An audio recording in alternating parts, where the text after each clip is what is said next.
Hello everyone, and welcome back at today's analysis. As now, for the 90th episode, I will analyze none other than White Diamond, the main antagonist of the Steven Universe franchise. One of the most memorable cartoon villains ever created, as well as easy put one of the most realistic looking ones, White Diamond is definitely responsible for the events of the entire franchise. And even after her supposed redemption, all the problems that happened to Steven in the movie and the sequel series are also largely thanks to her. And in this episode, I will analyze all that we know about her from the original series, the movie, and the sequel series, to understand White Diamond and why she is this way to begin with. And now, let's begin.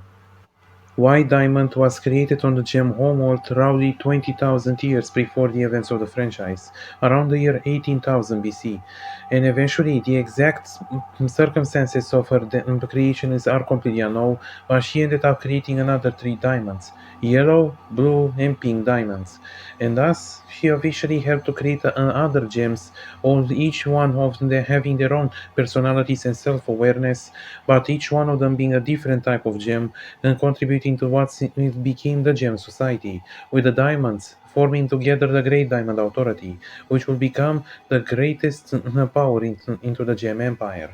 And now, for thousands of years, the diamonds will rule over the gem kind and officially spread across the galaxy, conquering and colonizing entire worlds and exterminating all organic life on them.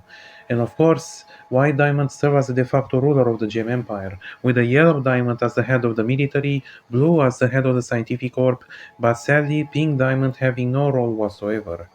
And eventually, around the year 4000 BC, she and the other diamonds discovered the planet Earth, populated by us, humans, and so they put Pink Diamond in charge. The first 250 years were pretty good and normal, and colonization went smooth.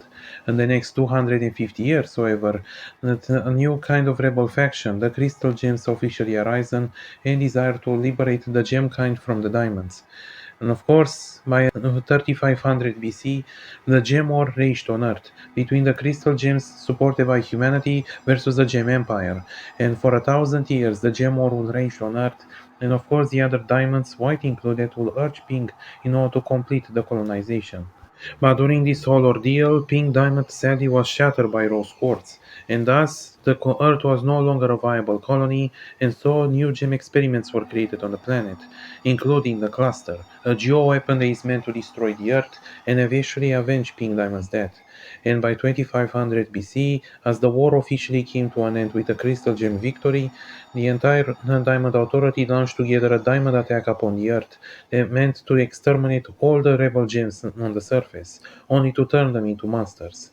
And now, for nearly 5,000 years, the gem kind changed forever to do all that happened, including the beginning of Era 2 for the Gem Empire, an era characterized by increased authoritarianism and militarization and the lack of pink diamond, as well as the lack of resources, and thus the birth of new gems that are much more defective than their previous counterparts. But of course, around the year 2014 AD, the whole galaxy changed forever once again as the cluster not only failed, but it also discovered the pink diamond faked her shattering so she can become rose quartz. And of course, White herself has finally met her grandson, Steven Universe, for the first time. And of course, she, like the others, mistaken him for a pink diamond. And of course, Steven tried his best to convince the White in order to change her ways and change her mind. As while Steven managed to convince Yellow and Blue to redeem themselves, White proceeds to brainwash them and brainwash the Crystal Gems as well. And of course, she tried to take Steven's gem to resurrect Pink Diamond. But now, before I go any further, we all should stop and ask ourselves, is White evil? And I do understand that the question might seem silly given all the amount of crimes she and her family committed. But it should be noted here that White herself is not necessarily a pure evil villain, but mostly kind of a misunderstood one in fact, given the fact that she has an inherent fear of flaws, and especially given the fact that she has this phobia to see herself or the others around her as flawed, and she genuinely believes that what she's doing is for the betterment of everyone, and she seeks to uphold the gemkind's perfection across the galaxy and the expense of others. Now, it's understandable given the fact that she sees herself as the ultimate perfection, given the fact that she embodies in all colors that we know. But it should be noted here the white diamond, even through all of this, is nowhere of an excuse for what she's doing, even if she likely destroyed countless innocents throughout the galaxy and murdered entire species so she can colonize their planets, as well as the fact that she genuinely seems to not care at all about others, as well, maybe a bit about the other diamonds, especially about Pink Diamond, given the fact that while she claims that she doesn't need her, why else she would try to resurrect her if she didn't need her to begin with? Thus, realizing that White Diamond, while does have a spot in her heart for others, the answer is still ultimately yes. She is evil, and she is pretty much a tragic kind of evil. And finally, after she herself realizes she's flawed, she finally stopped what she's doing and finally decided to listen to Steven. And went on Earth with him and the other diamonds and crystal gems to help to heal all the corrupted gems, and thus in order to further make amends for all her crimes. And from here on out, the Gem Empire changed forever. The caste system was abolished, and all gems were allowed to fuse with one another without fear of punishment or judgment. Thus, the other diamonds also changed their ways, as the White Diamond now engages with the public. Yellow Diamond disbanded her colonies and the military, and Blue Diamond cancelled the death penalty and no longer made anyone crying. And of course, by 2016, the liberalization came to an end, and Steven returned back on Earth. The Diamonds followed him so they would try to live on Earth with him, but only to find Spinel, Pink Diamond's old playmate who was abandoned by her in the garden for the last 6,000 years. But of course, the Diamonds welcomed her into her family and decided to officially take her on the Gem homeworld.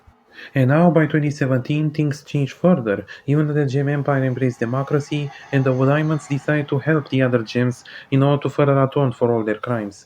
And of course, problem arisen when Steven sadly became corrupted by his own dark side and literally became an evil monster on Earth.